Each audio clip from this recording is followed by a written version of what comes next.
آگے پڑھتے ہیں آیت نمبر 14 وَمَا هُوَ بِالْهَزْلِ. اس کے بعد آگے دیکھیے إِنَّهُمْ يَكِيدُونَ كَيْدًا.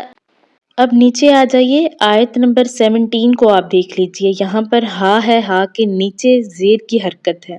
تو اب ہم نے اس کو تشدید والا لفظ بھی ہے یہ، تو اب ہم نے اس کو کیسے پڑھنا ہے، کیونکہ اس کی ادائیگی میں مشکل پیش آتی ہے، ہا کی ادائیگی صحیح نہیں ہو پاتی.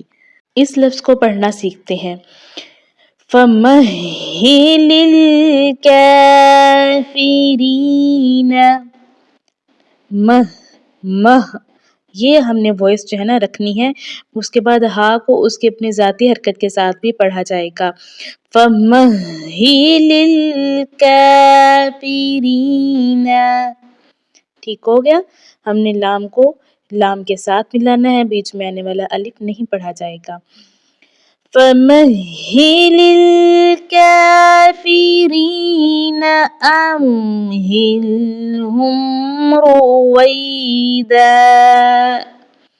رویدا. آخر میں وقف کرنا ہے. الحمدللہ جو آج کا ہمارا